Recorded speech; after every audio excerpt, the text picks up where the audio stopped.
Auzubillahiminash-shaytanir-rajeem. Bismillahir-Rahmanir-Rahim.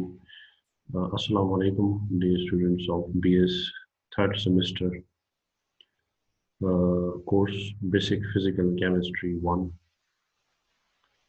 इससे पहले के लेक्चर में हमने जो है स्ट्रक्चर ऑफ NaCl डिस्कस किया था. उसका जो क्रिस्टलाइन स्ट्रक्चर है in terms of X ray diffraction जो है उसको स्टडी किया.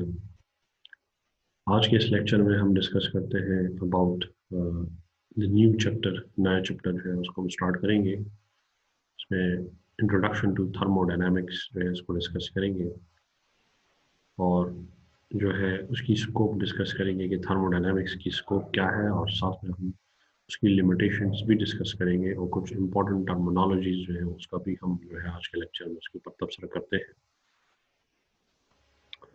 तो अगर थोड़ा सा और फरमाएं, आज का जो टॉपिक है it is about the introduction of thermodynamics. Thermodynamics का इंट्रोडक्शन जो है आज हम डिस्कस करने जा रहे हैं. तो पहले हम इसको डिफाइन करते हैं कि थर्मोडायनामिक्स क्या है, फिर हम उसको मज़ीद इसके ऊपर जो है डिस्कशन करते हैं. Thermodynamics is a combination of two words. Thermo means heat and dynamics means in motion.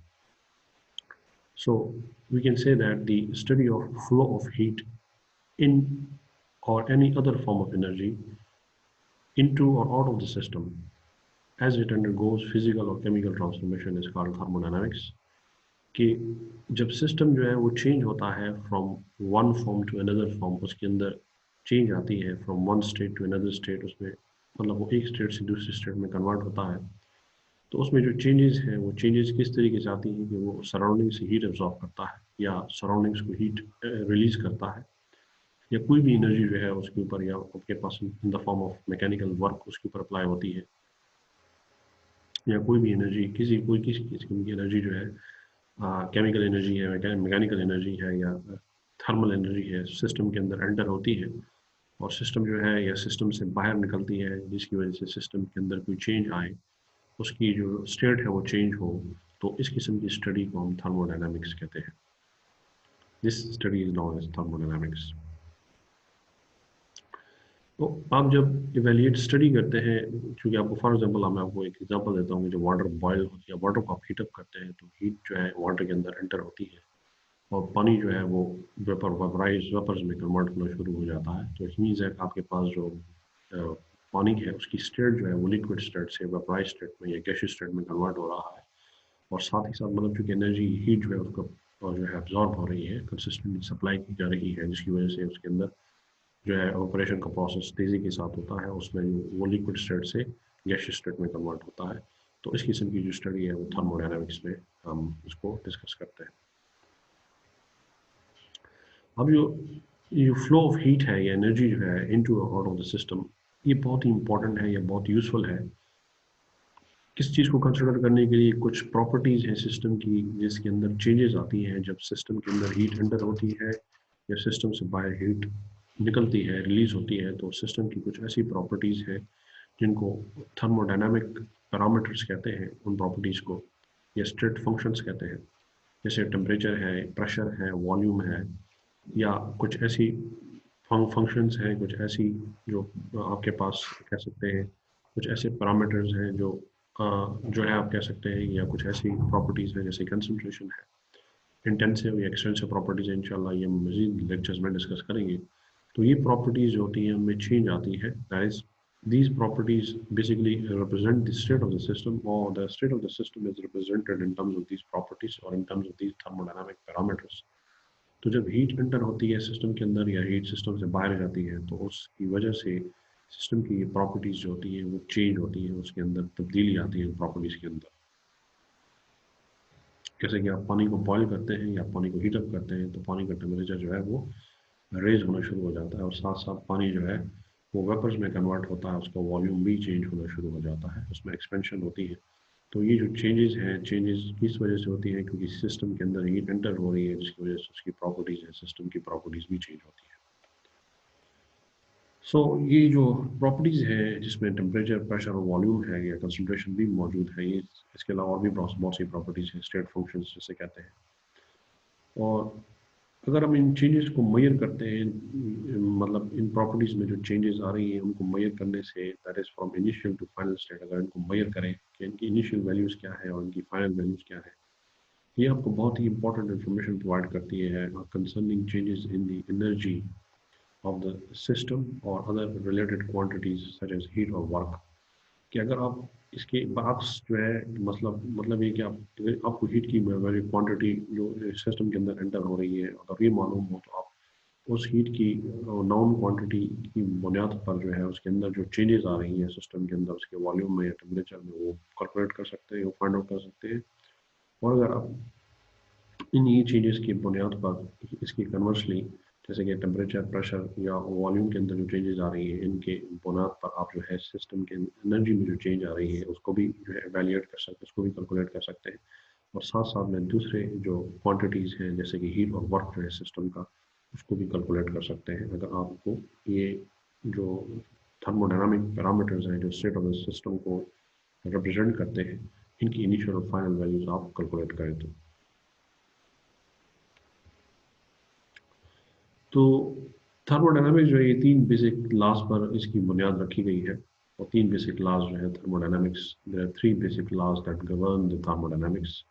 जो थर्मोडायनामिक की बुनियाद है वो तीन बुनियादी लॉज हैं, there are three broad generalisations जिनकी बुनियाद पे हम थर्मोडायनामिक्स को स्टडी करते हैं। और ये जो थर्मोडायनामिक लॉज हैं, they are derived from well established experimental results। Experimental results की बुनियाद पे इनको एस्टेब्लिश किया गया है लॉज को। और इनको किसी किस्म की थ्योरेटिकल सपोर्ट की ज़रूरत नहीं है। They are experimentally verified laws, experimentally verified है और they do not require any theoretical support. इनको थ्योरेटिकल सपोर्ट की ज़रूरत नहीं है। जैसे कि आप देख सकते हैं कि जनरलाइजेशन जो हैं, these are first, second and third law of thermodynamics. ये तीन लॉज हैं। There is another law also which is known as zeroth law of thermodynamics, जिसको भी हम डिस्कस करेंगे इस चैप्टर में। सो तीन लॉज जो है, first law of thermodynamics, second law of thermodynamics and third law of thermodynamics, ये तीन बुनियादी लॉज हैं जिनकी बुनियाद पे हम थर्मोडायनामिक्स को स्टडी करते हैं, या थर्मोडायनामिक्स के अंदर या थर्मोडायनामिक्स की एप्लीकेशन जो है मुख्तलिफ सिस्टम्स पे जो है डिस्कस करते हैं on the basis of these three laws.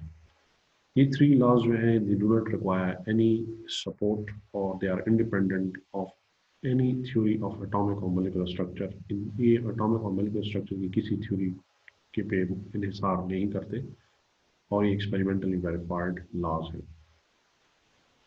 Scope of thermodynamics थोड़ा सा डिस्कस करते हैं कि इसकी स्कोप क्या है, इसकी एप्लीकेशंस क्या है। ज़्यादातर जो इंपॉर्टेंट लॉज है फिजिकल केमिस्ट्री की, जैसे कि van't Hoff law of lowering of vapour pressure है, या फेज रूल है, या डिस्ट्रीब्यूशन लॉ है, या इसके अलावा और भी बहुत से ऐसी एप्लीकेशंस हैं फिजिकल केमिस्ट्री की में, ऐसी इक्वेशंस हैं जिनको डिराइव किया जाता है from the laws of thermodynamics. इसके अलावा आपके पास थर्मोडायनामिक्स आपको ये बताती है कि आया एक पर्टिकुलर एक ख़ास फिजिकल या केमिकल चेंज, उसकी पॉसिबिलिटी या उसकी जो फिजिबिलिटी है उसके बारे में आपको बताती है कि आया ये प्रोसेस या ये चेंज हो सकती है या नहीं हो सकती under a given set of conditions of temperature, pressure and concentration. अगर आपके पास गिवन कंडीशंस हैं, उन गिवन कंडीशंस में आपके पास आया फिजिकल एक पर्टिकुलर फिजिकल चेंज या केमिकल चेंज हो सकती है या नहीं हो सकती, ये इंफॉर्मेशन आपको थर्मोडायनामिक्स से मिलती है। ये आपको ये भी बताती है कि प्रिडिक्ट करती है कि केमिकल या फिजिकल चेंज कितनी हद तक या कितनी उसका एक्सटेंट क्या है, या कितनी how far that physical change और केमिकल चेंज कैन प्रोसीड, वो कितने हद तक हो सकती है वो फिजिकल चेंज और केमिकल चेंज या फिजिकल या केमिकल चेंज, जब तक इक्विलिब्रियम कंडीशंस अचीव नहीं हो जाती। याद रखिए कि जब सिस्टम इक्विलिब्रियम कंडीशंस को अचीव कर लेता है एंड इट गेन्स स्टेबिलिटी, वो स्टेबल हो जाता है। But if it has not attain the state of equilibrium, it is unstable, वो अनस्टेबल होता है और तब तक होता है वो प्रोसेस जब तक वो इक्विलिब्रियम को अचीव नहीं कर लेता। तो थर्मोडायनामिक्स आपको ये भी बताता है कि इससे ये भी पता चलता है थर्मोडायनामिक्स से कि आया आपके पास जो प्रोसेस है वो किस हद तक हो सकता है, और जब तक आपके पास जो सिस्टम है या जो प्रोसेस है वो थर्मोडायनामिक इक्विलिब्रियम को अचीव नहीं कर लेता। क्योंकि जब थर्मोडायनामिक इक्विलिब्रियम को अचीव कर लेता है तो फिजिबिलिटी जो होती है of the process to proceed in the other direction वो जीरो हो जाती है।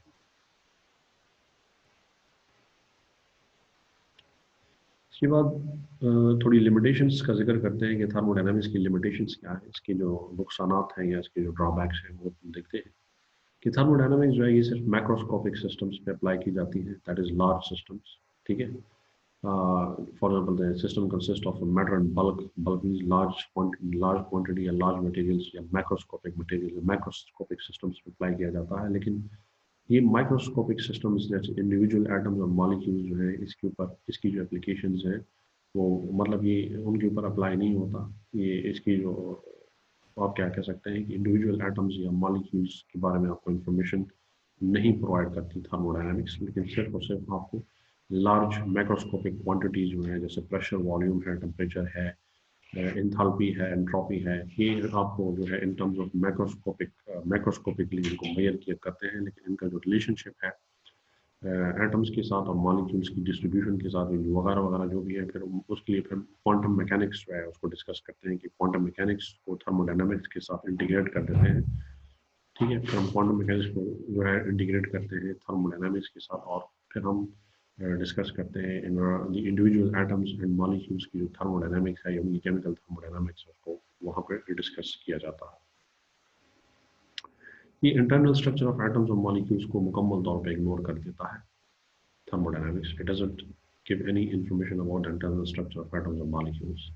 इसके अलावा थर्मोडायनामिक जो है it doesn't bother about time factor. Time factor के बारे में आपको नहीं बताता कि आपके पास कोई भी फिजिकल या केमिकल चेंज है उसके रेट के बारे में नहीं बता, उसकी वेलोसिटी या उसकी जो स्पीड है उसके बारे में आपको कोई इन्फॉर्मेशन नहीं देती थर्मोडायनामिक्स, ठीक है। और साथ में आपको ये जो है it is only concern with initial and final states of the system. ये सिर्फ और सिर्फ इनिशियल और final states of the system के साथ इसका कंसर्न है। It has nothing to do with the path followed by the system, के सिस्टम ने पाथ फॉलो किया उसके साथ इसका कोई ताल्लुक नहीं होता है। It only gives information about the initial and final states of the system. कुछ बेसिक कंसेप्ट्स हम डिस्कस करेंगे थर्मोडायनामिक्स में, कुछ इंपॉर्टेंट टर्मिनोलॉजीज है जो यहाँ पर थोड़ी सी हम आज के लेक्चर में डिस्कस करेंगे और बाकी की आने वाले लेक्चर्स में डिस्कस करेंगे। तो वही बहुत इंपॉर्टेंट टर्मिनोलॉजीज हैं, ये बहुत चूँकि इम्पॉर्टेंट है इनको समझना ज़रूरी है, तो इन टर्मिनोलॉजीज को थोड़ी बहुत इन टर्मिनोलॉजीज को मैं आज डिस्कस करने जा रहा हूँ आज के लेक्चर में। तीन टर्मिनोलॉजीज हम डिस्कस करेंगे, system, boundary and surroundings. System क्या है? सिस्टम यूनिवर्स का वो हिस्सा है which is under thermodynamic study, जिसके ऊपर थर्मोडायनामिक स्टडी की जाती है उसको हम सिस्टम कहते हैं। और बाकी सिस्टम के अलावा जो रेस्ट ऑफ द ऑब्जेक्ट्स हैं या रेस्ट ऑफ द जो आप कह सकते हैं जो इसके अलावा सिस्टम के अलावा जो दूसरी चीज़ें होती हैं सराउंडिंग्स के अंदर, सॉरी सिस्टम यूनिवर्स के अंदर जो बाकी दूसरी चीज़ें होती हैं उनको हम सराउंडिंग्स कहते हैं। और सिस्टम और सराउंडिंग्स जब मिलते हैं देन दे मेक यूनिवर्स, ये यूनिवर्स बनाते हैं। तो सिस्टम जो है वो है जिसको आप एक्सपेरिमेंटल ऑब्जर्वेशन है, अंडर एक्सपेरिमेंटल ऑब्जर्वेशन है, इसके ऊपर आपको फॉर एग्जाम्पल जैसे कि हम अब नीचे एग्जाम्पल्स भी डिस्कस करेंगे तो उसमें ये चीज़ आपको मजीद वाज़ेह हो जाएगी कि सिस्टम जो है ये थर्मोडायनामिक्स, जिसके ऊपर थर्मोडायनामिक स्टडी की जाती है, यूनिवर्स का वो हिस्सा जिसके ऊपर थर्मोडायनामिक स्टडी की जाए उसको सिस्टम कहते हैं। और सिस्टम के अलावा बाकी जो यूनिवर्स में जो ऑब्जेक्ट्स हैं या जो आप कह सकते हैं प्रोसेसेस हैं जो भी है, जो मतलब आप कह सकते हैं वो आपके पास जो है सराउंडिंग्स कहलाता है। और सिस्टम और सराउंडिंग्स जो है जब इनको ऐड किया जाए तो उससे आपके पास यूनिवर्स बनती है, that is system plus surroundings is equal to universe. और जो रियल या इमेजिनरी बाउंड्री है जो सिस्टम को सेपरेट करती है उसकी सराउंडिंग्स से, या जो सेपरेशन सरफेस है, रियल या इमेजिनरी सरफेस जो सिस्टम को उसकी सराउंडिंग से सेपरेट करती है उसको उसकी बाउंड्री कहा जाता है। फॉर एग्जांपल यहाँ पर आप कंसिडर कर लें कि ये सराउंडिंग है और ये सिस्टम है, तो ये सिस्टम की जो बाउंड्री है ये सिस्टम को सेपरेट करती है, या सरफेस जो है सिस्टम की वो सेपरेट करती है उसकी सराउंडिंग से। फॉर एग्जांपल एक एक्सपेरिमेंटल वर्क में आप फॉर एग्जांपल आप कहते हैं for example you performing an experiment specific amount of one और मोर सब्सटेंसेस, ये किसी भी दो या दो से ज़्यादा सब्सटेंसेस की जो स्पेसिफिक अमाउंट है ये कंस्टिट्यूट करता है सिस्टम को, ये सिस्टम पर मुश्तमिल होता है। For example 200 gram of water contain in beaker, अगर आप बीकर में 200 ग्राम पानी डाल दें तो वो जो 200 ग्राम पानी है it is a thermodynamic system, ये थर्मोडायनामिक सिस्टम है।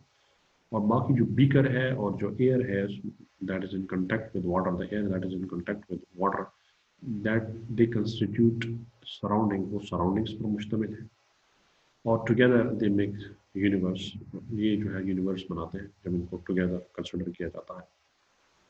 Similarly 1 mole of oxygen confined in the cylinder, अगर 1 मोल ऑफ ऑक्सीजन को सिलेंडर के अंदर आप भर दें, उसको जब उसके अंदर सिलेंडर के अंदर मौजूद हो 1 मोल ऑफ ऑक्सीजन जिसके ऊपर एक मूवेबल पिस्टन है, तो ये 1 मोल ऑफ ऑक्सीजन जो है जो सिलेंडर के अंदर मौजूद है, that 1 mole of oxygen constitute है थर्मोडायनामिक सिस्टम। ये थर्मोडायनामिक सिस्टम है। सिलेंडर और पिस्टन जो है ये सराउंडिंग्स है और साथ ही साथ जो ऑब्जेक्ट्स हैं आउटसाइड द सिलेंडर, सिलेंडर के बाहर जो है जो ऑब्जेक्ट्स मौजूद हैं ये भी सराउंडिंग्स पर मुश्तमिल है। ठीक है। Here the boundary between the system that is oxygen and the surroundings is clearly defined. ये clearly defined है कि आपके पास ऑक्सीजन जो है it is separated from its surroundings by a defined, well-defined boundary. Well-defined boundary है कि oxygen जो है it is confined in the cylinder, वो सिलेंडर के अंदर मौजूद है and it is separated from its surroundings by well-defined boundary. उनके दरमियान एक बाउंड्री मौजूद है, that is the lining on the wall of the cylinder. Cylinder की जो दीवारें हैं that are separating that these walls separate the 1 mole of oxygen from its surroundings. तो ये आज का लेक्चर है। इसके बाद जो है मज़ीद आने वाले लेक्चर्स में हम मज़ीद थर्मोडायनेमिक्स की जो मुख्तलिफ टर्मिनोलॉजीज़ हैं, बेसिक टर्मिनोलॉजीज़, उनके ऊपर भी जो है मज़ीद तबसरा करेंगे। तब तक के लिए मुझे इजाज़त दीजिए। अल्लाह हाफ़िज़।